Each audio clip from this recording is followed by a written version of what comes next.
there's so much trauma across all different minority groups and marginalized groups, women, LGBTQ, ableism, indigenous, yes, everybody. But to discount people of color, other people in the margins, that is not helping. And to me, that definitely woke me up. It's like, oh, so you think they're not in the margins? Because you think I'm not in the margins for sure. Because I actually just got a death threat and you say that I don't even know anything about oppression. What does that actually mean for people who don't have a voice?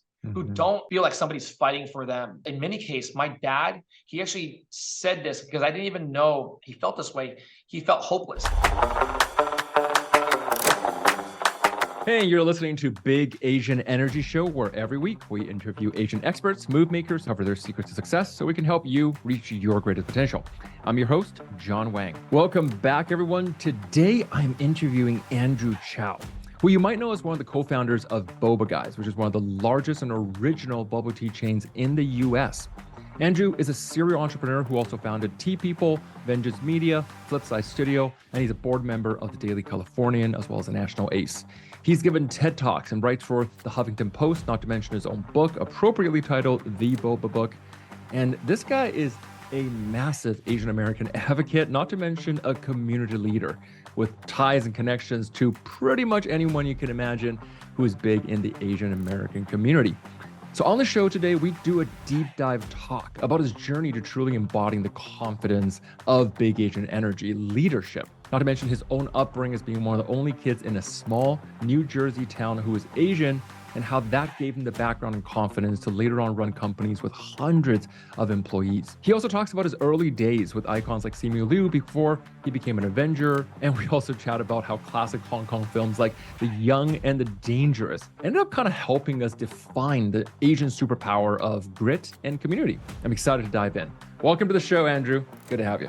So I am so stoked to have you here, Andrew, actually, because when we first started messaging each other, I discovered I was not the first person ever to think of big Asian energy and thinking of combining big dick energy with Asians. So I don't know if it's a good thing or, but actually, for mine, like it came out with a chat with a buddy of mine, Peter Shallard. We were on a camping trip, but it turned out you guys, like you and Simu Liu, had this thing. Tell me about that. All right, this is not a name drop at all. But I'm name dropping it for you. You brought it up, so I'll tell you. First of all, I'm an entrepreneur, so entrepreneurs do never think anybody's invented anything because everybody is just a hash of other people's ideas, right? So just want to get that out of the way. But when you reached out, funny enough, I've used this term, and there's a hashtag that you can go back until 2018, 19. So the hashtag list was existed. And what happened was, I don't even know, because I don't want to sound like, but I think on the internet, people know that because I'm based out of California. So for Asian Americans across the country, we know a lot of the content and the culture comes out of California, which is good and bad. I know it's very California centric. And I know that my New Yorker friends are like, oh, you think California Asians are all the ones who make the content and the culture. But you forget about the Chicago and the Houstons and all the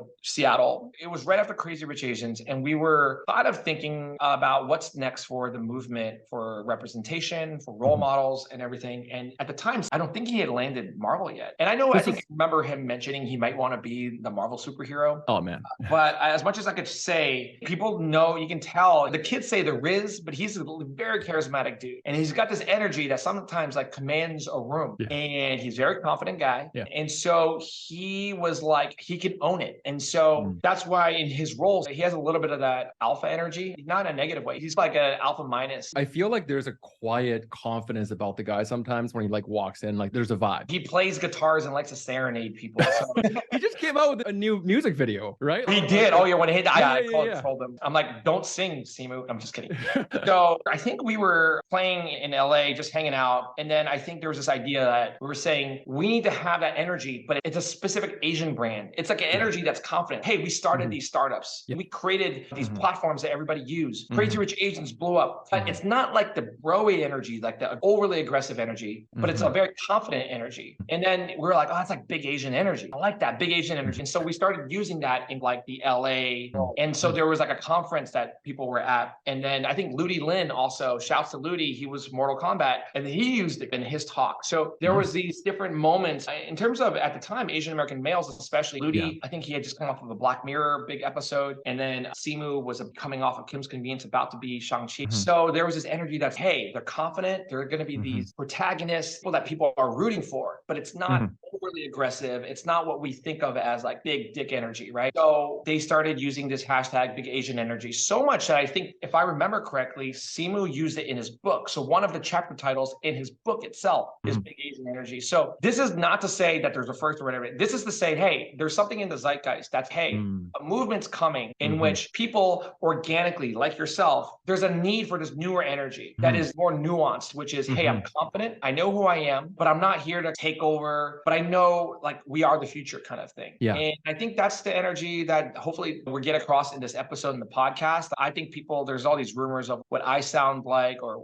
who all the people we talked about are, but I am confident, but I like to say is like, I am who I am, but I'm not trying to force people to be like, follow me. I don't think you come across, oh, this is the best podcast for Asian America. Or, oh, like, damn, now I have to change my entire tagline. Biggest podcast in Asian America? The biggest podcast in the world. No, obviously not. I love that explanation. And I think you're absolutely right. There is this thing in the zeitgeist that I feel like when we started talking about it, it clicked for me immediately. And I've been like chewing on that because I think that historically there's been a depiction of Asian Americans as being kind of like shy or like the smart, nerdy kids, but not that we're the sidekicks. The sidekicks to Spider-Man, we're the spy sidekicks to the Indiana Jones and that kind of vibe. So this is always a question, which is, what is big Asian energy mean to you? What is that confidence and how does that differ from Western BDE? Correct. Good question. I like that you branded Western and BDE. Let's continue to put that association together.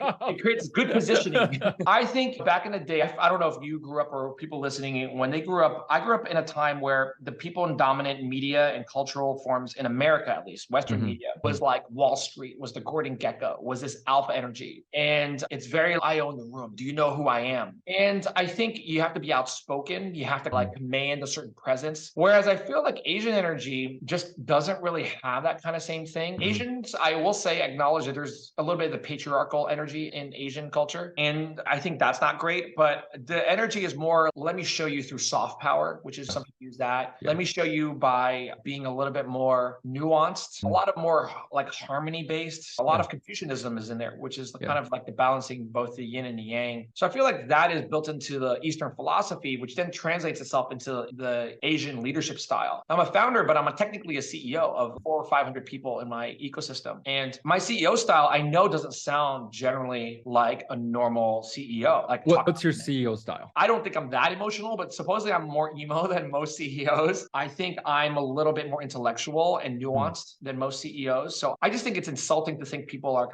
don't understand the concept. So you dumb it down. I generally tell our team, well, here's how we make money. Here's how we lose money. Here's why I can't do X. And it gets me in trouble. It has gotten me in trouble where I try to say something that's more nuanced and somebody takes it and be like, they don't care. Andrew lives in his fancy house. And I'm like, no, I don't. People don't know anything about my background and they project. But I think what they're doing, sadly, is projecting like a Western, like stereotypical white CEO, which I could see why. You think all CEOs are the same, but this white adjacent, which is basically what they're saying. I'm like, no, you got the wrong model minority myth thing going on here. Whereas I built this company kind of using immigrant kind of hustle. So people know, like for me, the way I run the company, a lot of it is servant leadership because one of the big love languages in Asian American kind of culture, Asian culture in general, across the diaspora is servant service. It's like my mom. She doesn't know how to say I love you if her life depended on it. She'll say I love you, but I'll cook rice and fold your clothes for you. Yeah, exactly. She'll send me home with more food than entire villages can finish. Exactly. But that's love. Put on a jacket. Down to criticizing me. That's her way of showing love. It's just, why didn't you do better on this project? When you did that video launch, man, you could have done better. And I'm like, I know, I right? love you too. Can I ask, is she proud of that you are speaking kind of the voice of her culture? I think she is. I didn't tell, actually. My sister told my parents about my book deal. Apparently, they were really shocked by it. And they were like, what? But they never told me. Like, my dad will never outright show it to me, but he'll show it to my sister. And then my sister does the work of coming around. So like, we have this weird triangulation sometimes where we'll pass the word to each other. Do you have siblings? Yeah, same. My sister, who I'm really close with, sometimes I'm like, I tell her something that, why don't you just tell mom and dad? And I'm like, because that's not how communication works in this family.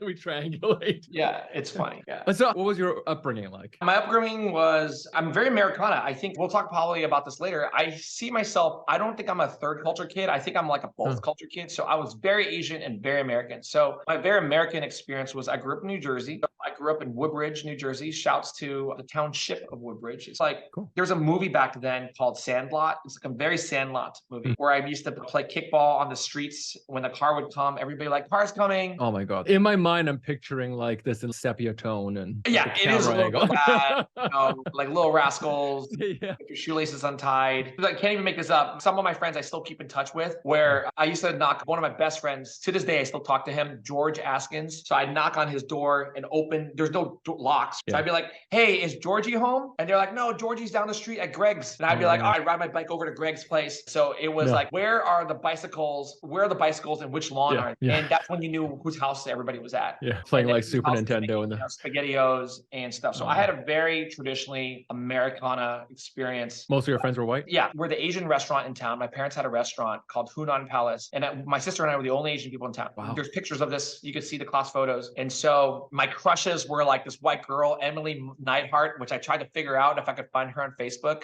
Emily, what are you doing now? So that was it. And then it was Italians, primarily Italian, Eastern European, and Jewish. And I played baseball. I was a pretty good baseball player. And so I did that until middle school. And I moved to California in middle school. Why'd your parents move together? I'm assuming that they decided and not you. Why'd your parents move there? If you really want the deep cut, is I have, it's not really part of my Asian identity, but I have a rheumatoid arthritis and the climate is really bad there because of the humidity. And the best doctor, I don't think I've ever said this on a podcast, I just realized, but you just said it so organically, I just felt like I could share. The best doctor that studies at the time, JRA, juvenile rheumatoid arthritis, is Dr. Emery from UCSF. And so I was pretty serious. The liver was failing from jaundice. And I had yellow eyes with like one of the signs. And so it got so bad, they took me off medication, but there was no other medication to keep me from the pain because I was inflaming. My joints were always swelling and I couldn't sleep. So they basically said climate was a big part of the issue because of the barometric pressure. And so they moved me to California, which the climate's a little bit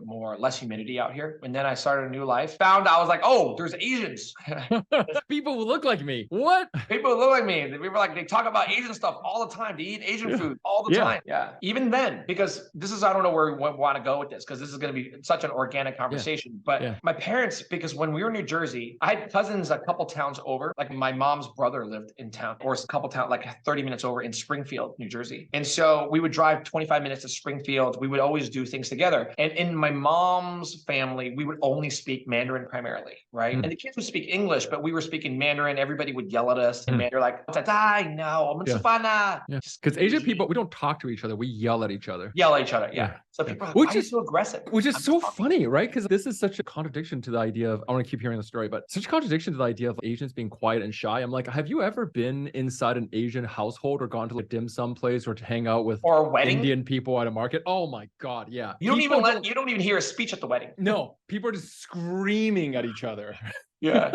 Speaking of a wedding, I'm Taiwanese by birth, and I went to a Taiwanese friend's wedding, and I remember the best man got on stage to make a speech. Nobody could hear him. All you could hear is like the parents' generation drinking. And I'm like, this wedding has nothing to do with the kids. Yeah. It's just an excuse to gather and drink. Exactly. You're talking about sentimental feelings? No, we're good. Give me that Hennessy, the Remy Hennessy. The XO. So, Remy XO, sparkling, but don't drink the sparkling apple cider. That's cheap. We're going to be paid. We're going to have $500 a table. We have to actually drink all that Remy that we pre-bought because the guys need that. And then otherwise, we call the weddings are like the fundraisers because you actually, it's decently cheap to pay, but the red envelopes, you got man. Yeah. That's why the bride and groom usually put up with it because you're like, man, if we do a Chinese banquet, no one's going to hear any of the bridal party, but we're going to make $200 a head. Oh, 100%. The entrepreneurship mindset right here, right? Yeah. Guys, welcome to the entrepreneur part of the podcast. This is what we're here for, how to develop big Asian energy. Go get married and throw a red envelope party. That's how you fund your first startup. Yep, that's your startup capital. Your seed money is your fundraiser at the banquet. Yeah. Line dance will then get the margins up because it's relatively cheap because these are volunteers usually for the line dances, but then it looks like it's more festive, so people chip in more cash. Oh man. Because they're like, oh, well, they paid for a line dance. Dude, I gotta write this down. I just got engaged 2 weeks ago, so really? I need to like take. Oh, congrats! I didn't see that on Instagram. I think I just posted it like a second ago. Yeah, my partner's white, so I have to make sure to hold up my end of the bargain by throwing these Well, hey, reverse colonizing here. Go, reverse colonizer here. So is she, what kind of white? Is she Dutch? She's like Canadian, small town Canadian, but her family is Italian and Ukrainian. Oh, so like white. Oppressed whites a little bit. Yeah, they're like, Mussolini, but the Italians are like immigrant. No. North American Italians are immigrants. Yeah. Yeah. They have the immigrant mindset for sure. Like her grandmother, who I met, literally lived in a little house on the prairie type cabin and walked 2 hours a day to go to school and come back. Like immigrant mindset for sure. I respect that. As I mentioned, grew up in Jersey. Yeah, a lot of my friends were Italians, and people were like, we got along because they were just immigrant kids. Their parents actually spoke in very thick Italian accent. My friend Gregory, who is actually a real person, is like, his mom would be like, yo, Andrew, you staying over for dinner? We made spaghetti. We made ravioli. You want to come? And I was like, I love ravioli versus chow mein that I'm having. Or not. Probably making my parents had a Chinese restaurant, so they would bring stuff like, I speak Cantonese and Mandarin, but the Cantonese dish is ham. You got tao fan. Oh, yeah. Oh, stuff so good. Tao fan. So it's like a salt for those who are ABCs who don't speak any Chinese. I'm not judging you, Mandarin or Cantonese. By the way, if you're listening, you don't speak any of them, you have to come on. At least know how to say your name and know how to swear. I think those two things are really important. Yeah. And count basic numbers. Yeah. Vietnamese, Koreans, I'm trying to be all East. Shouts out. Yeah. Indian, all of them. If you're going to criticize your parents' culture and say, I don't get it, and you want to make movies and write about them and shade them on subtweet them, then you got to know your parents' culture. Come on. You can't shade them and be like, but I don't speak any Mandarin. I'm like, well, you chance, because very likely they tried to speak to you in their native tongue, but you refused. 100%. I think it's a superpower. So I want to come back to your story here because I'm really curious how you got your big Asian energy. Because when people meet you, I think that the first thing I notice, for example, is one, you have a very welcoming vibe. Like you're very easygoing, you're a very welcoming vibe, like very friendly. But there is an unquestionable big Asian energy about you. Like you're very confident. You're like, I got this shit. I'm leading. And I'm guessing that's how you got, I mean, maybe this is a part of the story. That's how you got started with Boba Guys and run these companies that have hundreds of people in them and command that level of, I don't know if the word command is right, but certainly lead. I think that is such a superpower. And I think that has to come at the intersection of those two parts of like our Asian selves is that charisma and that charm and that connectivity, especially growing up, same story, right? Like us Asian Americans, so many of us, we learn to fit in everywhere. We become the chameleon, right? We become the chameleon and we just know how to fit in. You throw us into a party or a dim sum restaurant or a gala, we'll fit in. We'll find a way to fit in. Yeah. Generally, it hasn't always been the case. I'm sure, and anybody listening we didn't always fit in. I've said maybe in 2023 where we're in now, but yeah, wasn't always the case. First of all, thanks for the compliment. Asians can't take compliments. So I had to learn how to be white and be like, yeah, I own that. Yes. Thanks for that. That's part of the big Asian energy is accepting a compliment. Maybe the third time, but like at some point, accept it. Yeah. Otherwise it just gets awkward and you just you waste your time going back and forth. It's like fighting for the bill is the same kind of ping pong energy. Complimenting. No, it's you. Yeah. But anyways, to answer your question, to tie back to an earlier question is, I think it was, if it weren't for me trying to figure out and fight for who I was in New Jersey and then not wanting to be passive, my parents did train me in a culture to be like, I did watch Asian movies growing up because my parents, back then there pads and phones. So you had to watch the media that your parents or your family did. So I grew up watching Chinese soap operas. And when I moved to California, there was a very well-known Hong Kong cinema movie, which is one of my favorites to this day, Guwak Zai, which is you know it? I could hear the music in the background. Oh yeah, oh man, I went to the Chinese theater to watch every single one of them. Oh, all of it. Super tragic. And man, go watch, get your Asian culture here. It is what so much of like, you think Irish, Italian gangster movies are tough? No, you got to watch the Young and Dangerous Guwak Zai series. I think they're remaking more of them now, but the first three are so heavy. You cry, you laugh, you think you're badass, but that made you maybe proud. My favorite character to this day in almost all of representation in media is Sangai, which is Jordan Chan's character. You remember him? He's the one. I don't think I'm the alpha. I don't think I'm like. Is he the long hair dude? No, that's Iking Chung. Right. Yeah. Hold on. That's the main protagonist. But his best friend, who kind of fights over the girl with and all that stuff. Oh, okay. Yeah. And in the first movie, he like leaves, and because the guys have a falling out, and they're like this kind of brotherhood because they're like this triad. And then he leaves, and he comes back. I'm ruining the first movie, but I guess it's a 30-year-old movie. Yeah. He comes back, and he brings his entourage from Taiwan. I'm going to come and we're going to take back these bad guys. They're all gangsters, but I'm going to take back these unethical bad guys. So that the way he comes back and he's like this kind of, it's not an alpha energy. It's actually like a wild energy that you're like, I can't pin you down, but it's I know who I am and I'm loyal. So Asian energy is I'm loyal. Don't fuck with me. Like I'm going to keep to myself unless you fuck with me. And I got my crew with me because it's collectivist. So that's right. We're a community. Yeah. And he comes back in this very iconic scene in the movie. That energy is what I carried throughout my entire life. And it's not an aggressive energy, but I call it like an apex predator, which I think is sometimes a Western energy. I feel like I'm an apex protector. Like I'm going to smile and be like, hey, I'm laughing. I smile a lot. I have a baby face, people say. But when you like really fuck with my team, my community, then, you know, gloves are off. No hold like, back. I have been known to be like, no, just back the fuck up because you don't touch Asian elderly. That's like a soft spot for me because I grew up with my grandparents living with me. Of course. I used to be a code. You don't touch babies, women, and Asian elderly. And now people are messing with that. I'm like, what? Yeah. It's so that is like a sore spot. For sure. So anyways, that came out because I moved to California and I was like, wow, there's people who look like me and they look and feel like a little bit of the movies that I grew up watching. So you found a community while you were in LA when you first moved? San Francisco, There was, because I don't want to get too deep into this, but there were a lot of gangs actually in San Francisco, which I had friends in those. And so I grew up pretty, I don't want to sound like humbling or self-effacing about it, but I didn't grow up with a lot of money. My parents didn't go to college. And so my dad had a failed restaurant in New Jersey, but it was another reason why they moved was because the restaurant wasn't doing well. So my dad didn't have any corporates or education, so he drove the Muni bus. So I grew up, my life was, I don't say on the streets because I don't want to sound like, oh, he's trying to act hard. But yes, if you know me, I grew up tangible examples where we couldn't afford babysitters in San Francisco. So we were like restaurant brats. So we would work at the restaurant Thursday and during the tour buses. So we would serve this restaurant while my dad was driving buses. It's like that 10-year-old Asian kid who was in every restaurant. Yeah, that was me for sure. Running tables and doing math homework afterwards. Yeah. I would wash dishes. I was shorter. I was tiny because I'm like a young, right? 10 years old. But I would spray the food bits on the dishwasher thing, not thinking that it was like people's germs on my face. I was like, this is funny. It's sprinkling on my face.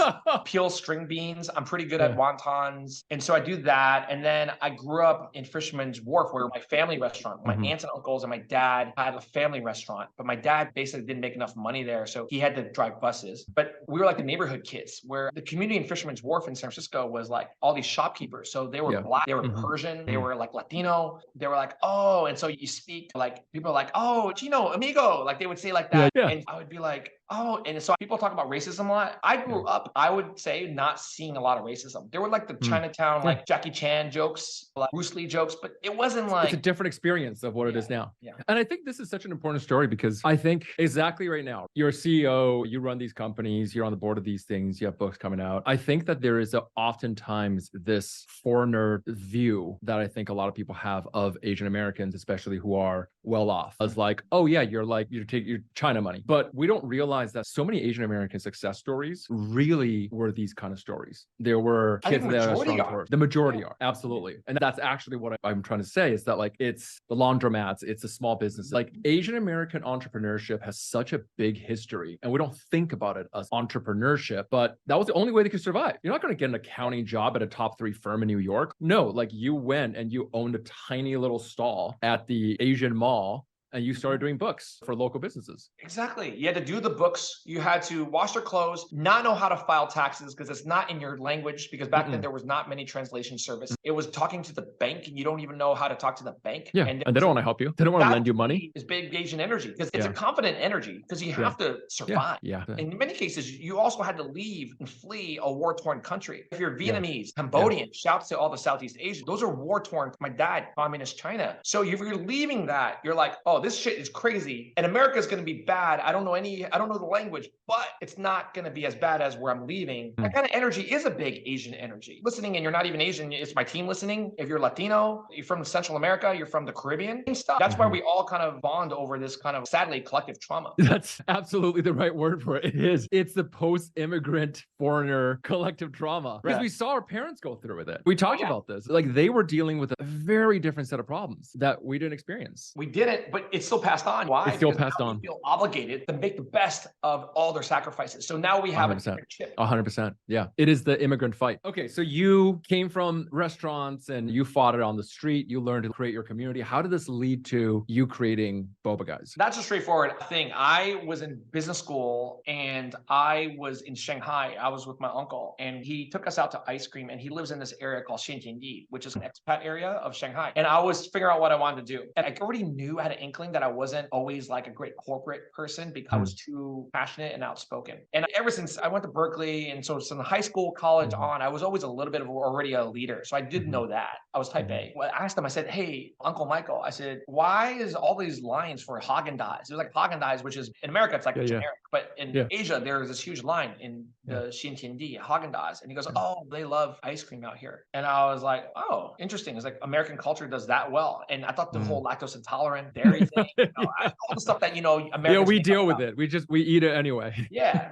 I'm sure there are, but it was like, there's no real allergies in China, Asian culture. You just got a little puffy. Go take a nap. Yeah, exactly. Yeah. Just suffer through it. Yeah. And so when I came back, I had a good friend. We worked at a company called Timbuktu together, my co-founder, Ben. And I was like, hey, what if we made something consumer culture? Because we were thinking about startup ideas. And at the time, Blue Bottle and Phil's Coffee in the Bay Area were really hot. This is 2010, 11. So we're like, what if we did an Asian Blue Bottle, an Asian Phil's Coffee, which is like a higher end, but culture, specialty beverages, which is what we call it now. And most of these drinks, we already said this back then, most of the drink trends were going to come from Asia anyways. All these. Interesting. You know why? Because Blue Bottle at the time was getting popular, but it was Japanese style coffee. That drip coffee is all Japanese equipment. We're fascinating. I had no idea. This hipster Portland. But it's true though. Yeah. Like kombucha, like. Yeah, exactly. And turmeric. Matcha. Yeah, matcha. Exactly. That was just coming out at the time. Yeah. So we're like, how come Asian people are not getting credit for it? But we're like, you want to make an Asian cafe? And we're like, I don't know. But what if there was like a thing and we don't really drink, we get Asian flush, so we don't really drink alcohol. And so my co-founder and I were like, why don't we drink boba all the time? We're like, why don't we do like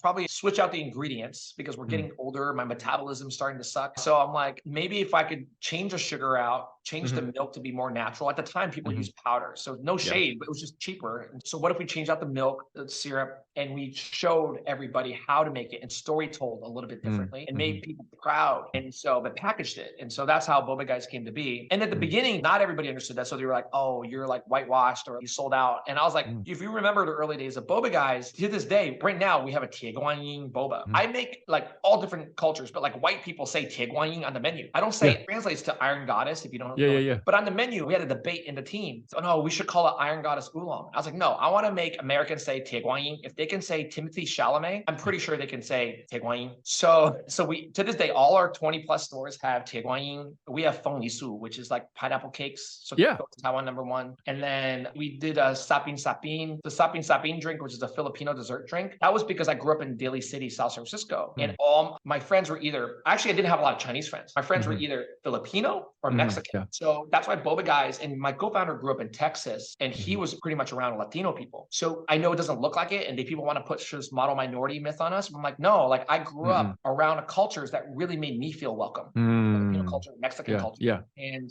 I felt it's harder to do it because people want to say different things, but we try to be, for a boba company, we try to be as inclusive as possible, which is really hard to do because it's already an ethnic drink. So we're trying to destigmatize kind of that. But if you're Taiwanese, you know this. Taiwan was colonized by the Dutch, the Japanese, the Chinese. Yeah, absolutely. Taiwan doesn't have an identity because it was essentially westernized by the Dutch. The Japanese occupation came. Totally. Yeah, I still have like extended family who speak Japanese and their whole culture and education. My first grade, I still was doing it in Taiwan, and the entire military style schooling culture was Japanese. Oh yeah, you're right. Yeah. And this is such an interesting thing because there's such a cultural identity around boba, right? Boba is like the third generation Asian American drink. Because I didn't know this until I talked to Chinese friends in China. They're like, yeah, we don't really drink bubble tea as much. I'm like, wait, what? It's amazing. It's the only thing that I drink. But it's the ultimate, right? It's a modernized version of essentially a classic Asian drink, which is tea. We drink tea. Everyone drinks tea. Of course, yeah. You said it right. I think it is like the third gen. It's the whole industry is converging, right? In America and in China and Asia, because I go back to Asia a lot. I'm actually going to be in Asia in 2 weeks. And it's basically, we call it like specialty beverages or if you go to like a night market or like a street scene, it means basically translated just broad beverages as a category. You want to drink orange juice, a little bit of a cap, a cider, like that's just all different beverages. So Starbucks are basically becoming more like boba-based specialty drinks. And then in Asia, they're adopting more coffee culture. So you're converging the coffee cafe culture with kind of this broad beverage culture. And they are going to intersect. They have been. We've been not arguing, but like it's the premise of our book. Future of specialty and beverages and cafes is basically boba, because boba is generally broader than coffee, because you can have a coffee boba and you can have a matcha boba, you can have a passion fruit tea boba, you can have a OT, like a brown sugar milk boba. Like there's all these different styles. Boba is all encompassing. It's a universal. Yeah, boba swallows it all. Yeah.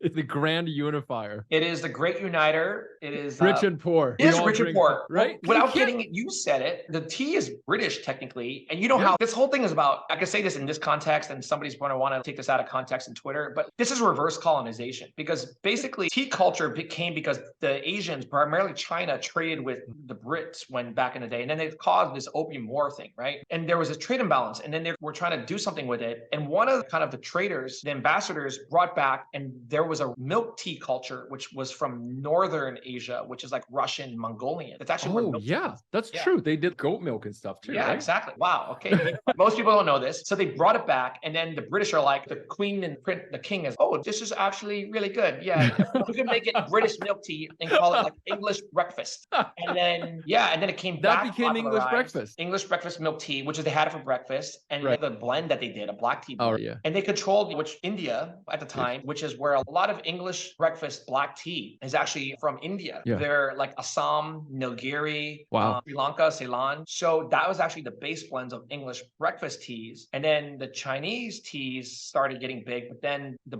Hong Kong, which was a British colony, that became like a thing. Yeah. So they had like Hong Kong Nai Ta, which is the classic, so Hong Kong style milk tea for basically colonization. Dude, I did not expect to get a history lesson on tea and colonization on this call, but I'm so glad that I did. Big Asian Energy is very philosophical and very intellectual. Of course, because anytime you throw a couple of Asian people into a room to talk about stuff, they're going to make it super philosophical and intellectual, especially over tea. You know what's funny? That's so funny you say that, because we talked before we jumped on this podcast. Like Westerners have this stereotype. If you're a Westerner or even Westernized listening to this, there's this idea that, oh, they don't talk about feelings, they don't talk about philosophy or whatever. I'm like, no, we're talking about Confucianism. There's Qin, which is like these proverbs. So I think my mom, she doesn't care about my feelings. I spill my heart out about starting a company, how everybody says I'm like a capitalist and they don't know what I do in the community, all this kind of stuff. I'm mad all the time. And my mom, she's like listening, and I think she's not listening to me, and she goes, and I was like, what? And then she goes, frog in the well. Which is, frog in a well, which is people who are they don't have perspective. They're ignorant. Right. Yeah. That's all she says. And then I'm like, I'm stopping crying. I'm like, okay, you're right. Mom needs to say that. That's like an Asian parent mic drop moment. That's 100%. Basically is. Four characters and I'm done. Yeah. And then she's like back to emptying out the peanut jar and random nuts in there. Does every Asian family have a peanut jar? I did not realize this, but I've always had one. And it's from like an old can of like old cucumbers. I swear to God, last night I went to see my parents. I can't even make this up. My mom made the pickled, like spicy Taiwanese cucumbers. She knows that's my favorite thing, but it's in a jar that was an old nut jar. I swear, it just came out of it. She's like, hey, it's Andrew. Like, I made this for you. And I was like, oh, it was, I don't know. We might have the same mom, or at some point. There's definitely something that's going on. It's like the drawer with all the old plastic bags. I saw. They have that too. And then, of course, they have the whole people. It's memes now, but like the whole cookie tin with the sewing kit. Yeah. My grandma had one. What the hell? I don't even know where to find those cookie tins anymore. I've never seen them, but every family has one. Yeah, only Christmas time do I see something similar, or Walgreens maybe, like these butter. Like, classic. It was before WhatsApp group. We chat in WhatsApp groups, so I have no idea how they all coordinated this. Yeah, it's an international conspiracy. So I want to talk. You brought up a good word, which is perspective, right? And it sounded like when you first started, there was some pushback, and I think that's always a tough thing, right? Because one, I feel like if you're an Asian American and you're trying to create a brand or trying to create a business of some sort, there's always going to be some scrutiny around it. And it's a little bit different. I feel like my white friends don't quite understand this. Like they think they do, but it's not quite the same thing. What was your experience with that? My experience is having Asian parents. Nothing you do is ever good. Nothing you can do to please them. So people are like, can you handle, back in the day, it was like Yelp reviews. Oh, Andrew, you take the Yelp reviews so much. Or I'm like, it's annoying, but I'm like, that's no different than my parents criticizing, me. This is a true story.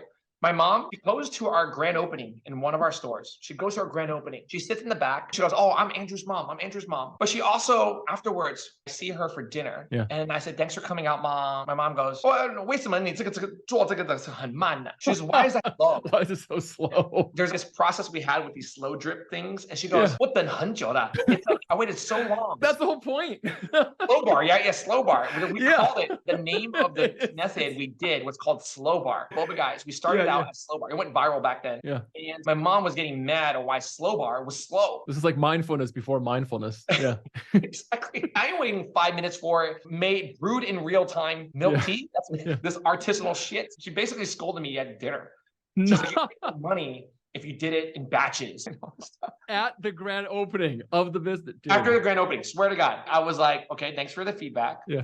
And so if you're wondering now why we batch our teas, which are still made the day of, it's because my mom basically scolded me at dinner the night of There's a complex PTSD in every drop of tea that's being made. It is. No, it is. It is. I actually can't even think it's a joke because it's too real. I promise this is not a plug, but I'm working on a book called Big Asian Energy right now. And it talks about the 7 patterns that I see so often in working with Asian Americans. I work with Asian Americans as coach. And one of the things that we talk about is like the achievers, right? The pattern is whatever it is you do, you got to do more, like whatever it is. And I trace this back for myself to that exact thing. It's like, no matter what report card I brought back, no matter what report card, the only thing that'll ever get mentioned is what is the percentage missing? So I would bring back like a 92%. And the question is always, what happened to the 8%? I know. Your cousin had that 100%. Why didn't you get 100%? Let me ask you some questions. Sorry if I do this a little bit. Let's do it. So you then, it seems like you erred on the side. You were the quote unquote, what people would call it, the overachiever model minority, right? So did you have anybody in your family did you have a sibling that was like not that? So actually in my family, like my sister, like she was in those 7 archetypes, she is like the rebel and commander. She was achieving more stuff, but she also just had this whole thing where there was a lot of pushback with my parents. That's her way of dealing with that kind of pressure. I still remember a story. I hope it's okay that I share this. And if not, I'm just going to have to talk to her about it. But she got mad because my mom wouldn't knock on her door before going in. She like barge in, right? All the time. Yeah. There's just no concept of privacy. She just barges in. And my sister got so mad. She was just like, look, what if I'm changing in here? I deserve my privacy. And she'll push back. And then so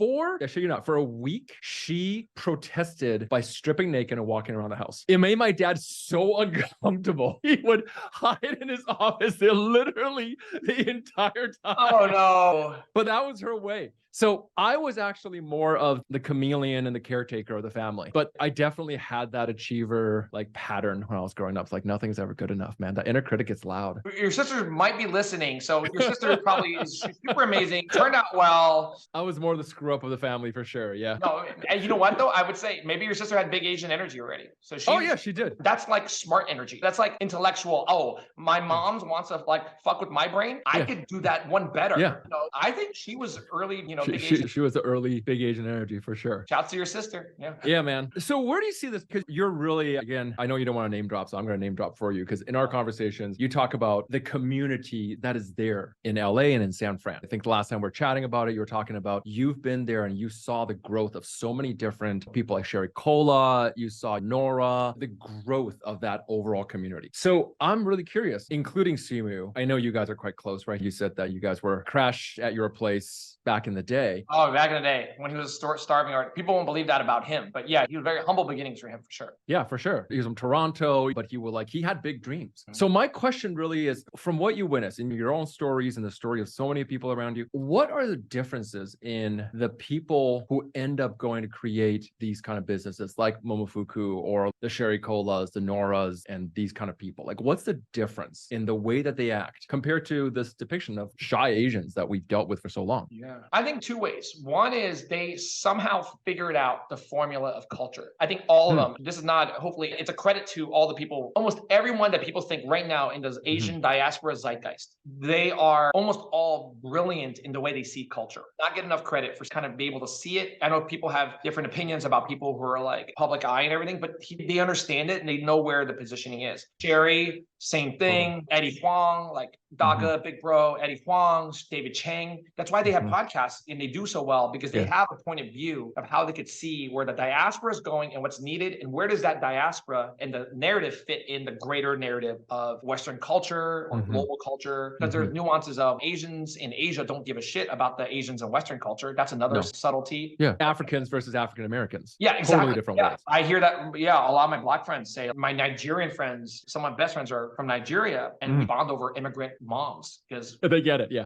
they get it. It's very similar, actually. People don't even know how close are the Nigerian moms. At least I could speak to that I know like a handful of them, and then like Asian moms, I'm like, wow, they're really similar. And yeah, in the Black experience, and I don't want to speak for that community, but I could see similarities in the different cultures. I would say it's the cultural competency that a lot of them all have. And the second part is they are very gritty, and their work ethic is just really next level. Oh yeah. I don't think people give them credit for it. People grind it out. Watching, again, it's not to, my cool friends. It's just I'm from California in the East Coast. My stores are SF, New York, LA. So as Boba Guys was popping off, I saw early day comedians from San Francisco, from LA, from Australia, that when they came here, they didn't really know anything, but they liked Boba. And we had similar hours. Everybody has like weird after work, like night owl hours, similar creative energy, but the energy was this energy of grittiness. It was like, here's my take on it. And it's almost, you don't know how to take no for an answer. Yeah. And I think that's what bonds a lot of them together. And the only reason why I do sharing about this is because if you're listening, there needs to be the next gen. And I see them, and I hope somebody listening will be like, hey,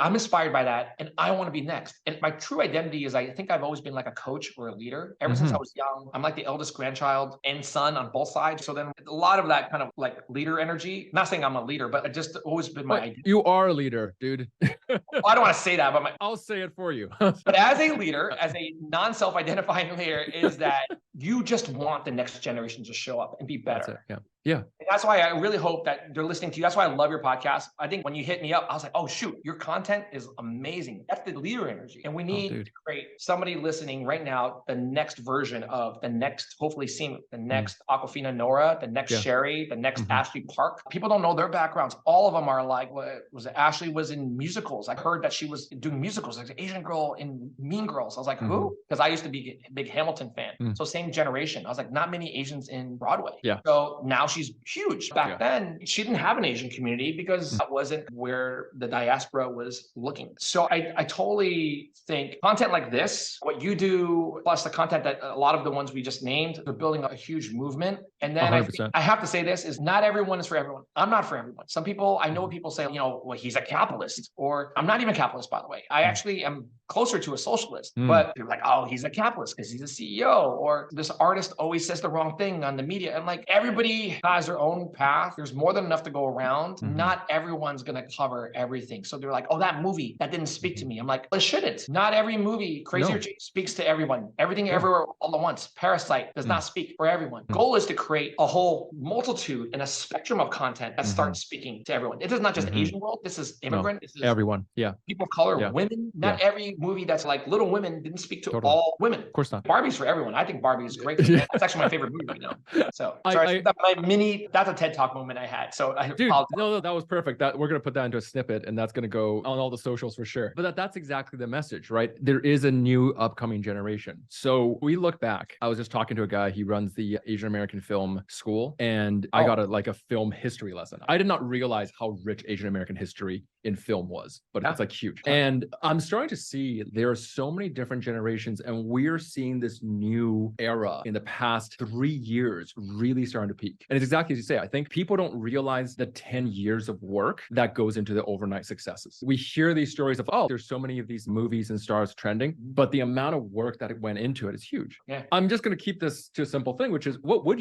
some of your advice be to this new generation of Asian Americans who want to crack the ceiling and go to the next level? Have a good community around them. The one thing that the big Asian energy has on our side too is most of us come from a cultural philosophy of collectivism. Yeah. So in that way, you have a community. Now, in America, we think about individualism, which is more about one person's going to win or be standing out versus the group. Whereas a collectivist mentality is the whole group wins. I do think whole group wins when the high tides raise all boats. And so like when people will say post Crazy Rich Asians, people always talk about that moment. It proved that kind of stuff could sell. Yeah. And it wasn't because just Henry Golding or just Aquafina or just Constance blew up. No, Constance was already big, but Henry blew up from that. Aquafina blew up. And what it did do was was it created a set of opportunities. And if we continue to have that and not complain, you can complain, but not overly complain about this movie didn't do its job in representing this culture. What I would say, take that energy and say, you know what? You're right. This movie, this song, this artist, Boba Guys didn't do this part well. I want to beat that, or I want to add to that. Kind of, that's a collectivist energy technically, because that's saying I can contribute my sentence in a greater song or a greater structure, but I am lifting and being inspired by the already existing work. And so that kind of energy is, I think, the right kind of energy. And what people don't really know, and you alluded to this in the past, is that a lot of us came out, especially ones in California, New York, out of the same scene. A lot of us knew each other because we partied together. We would go to each other's events like Collaboration, shouts out to Collaboration, or ISA, Wong Fu, Dave Built, and Dan Matthews, and Far East Movement. They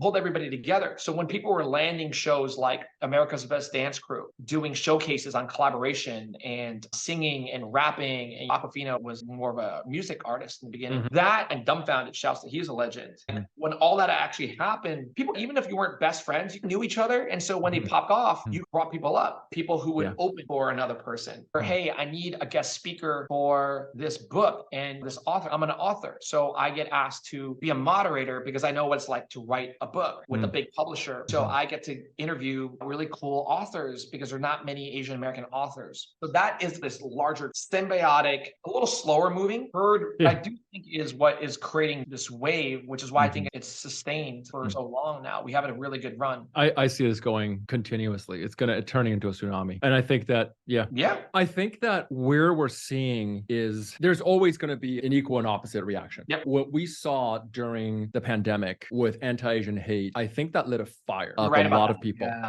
I think when I started talking about this, it was sudden, like it was responded to very positively, I think, because people were like, why have we been so quiet? So my story was, I was watching this video. I don't know if you remember, there was this video that went viral in Philadelphia where a group of like Asian kids were being bullied and attacked on a train. Oh, yeah, I remember that for sure. And it was so sad, right? Like there's a time where Asian grandpas were getting hit in the head. And I remember watching that video. And I remember feeling two things. One, I was so sad for those three kids who were there, and the girl who stood up and then got beat down because she stood up for who she saw was victims. I remember, and got angry. And that is, as a perpetual nice guy, anger is not a feeling that I access very often, but I had that, you're talking about like that guhozai moment. You don't fuck with my people. Like that came up for me. And I think that for me is probably felt by a lot of other people who went, you know what? I think it's time. I think it's time we spoke up. I think it's time we stepped up. And I think it's time we opened up. Now, similar, I think that's how you ended up with a platform like this, right? Like I think, and a lot of people don't know what to do. And look, you took that and you made it into action, which is, I also respect anybody who's basically created something from nothing. It's called, I have no idea what I'm doing, so I don't know. Oh, you got a book deal and you have this. I'm pretty sure you got something, you caught on to something. But I do think I would encourage, I don't know how much time we have left, but I would encourage, like in final thoughts, is that I think the protective energy, what you're talking about is just an extension of our collectivism, because you don't know the people in Philly or the elder Vicha Rashmana Bhakti in San Francisco, or the one who was beat in New York. There's all these people. And of course, the started a lot of it was the Vincent Chin stuff decades ago.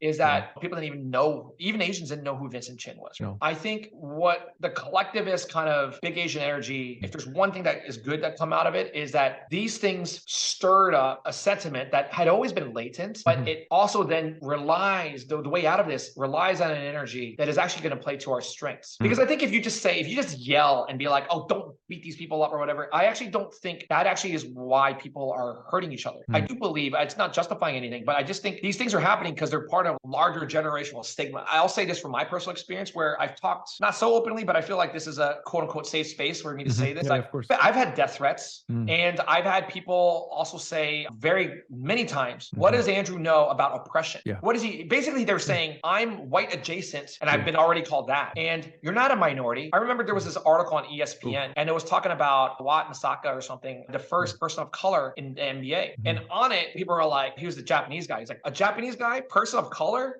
And then it was literally the comment thread. And I was just thinking, whoa, I'm not here. There's so much trauma across all different minority groups and marginalized groups, women, LGBTQ, ableism, like indigenous. Yes, that everybody. But to discount like people of color, people in the other people in the margins, that is not helping. Yeah. And to me, that definitely woke me up when I was like, oh, so you think they're not in the margins? Because you think I'm not in the margins. Because I actually just got a death threat and you say that I don't even know anything about oppression. So what does that actually mean for people who don't have a voice, who don't feel like somebody's fighting for them and feel, in many cases, my dad, he actually said this because I didn't even know he felt this way. He felt hopeless. He said to me, he lives in the Bay Area. He feels scared to go into San Francisco, not because he's old or because he's Asian or because he's targeted. He goes, I'm scared because before I felt like people would actually look up to older people or that I would actually have respect because in his world, piety, respect of elders is a thing. Huge. Yeah. In Asian cultures. Yeah. He just now knows that's gone. Yeah. And so he goes, I said, but you can go to Chinatown and no one's going to do. He's no, Chinatown, they still beat people up in Chinatown. And I'm like, it's not that often. And I'm trying not to scare him. And then he's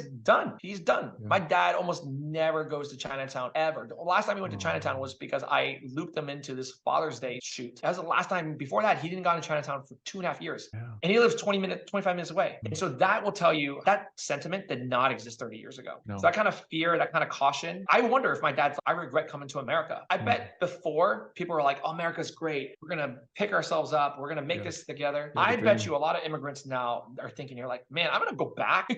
This is not worth it. I might be in a war, but I don't know. I can't even send my kids to school without being feared that their safety. I think that's so tough. I agree. I think a lot of times, even when we were talking last time, you said something like big Asian energy, even just the words out there, that's going to trigger some people. Yeah. And I'm like, yeah, you're probably right. Yeah. And I thought about that a lot. I'm like, when I even had talks about with my publisher and they were just like, yeah, like this, it's even the title without people knowing anything about it, they'll make all sorts of assumptions and they'll project on it. To me, I'm like, I think the solution here is people stepping into their own selves unapologetically. And I think the more we see, the more we recognize, the more we hear the stories in those kind of vulnerability, the moments of true humanity of it, that's where we could stop the sense of division. That's where the projections and the hatred and the anger dissipates. Because once you know somebody, it's hard to, like we've seen studies around this. Once you know somebody of a race, it's hard to become racist against that person because you're like, I know you now. I know your story. I know your background. So these are the stories. That's why I think it's important. I actually wouldn't want you to change your podcast name or your book or anything because, I mean, first of all, it's going to attract attention, which is what you want. But then it'll give you then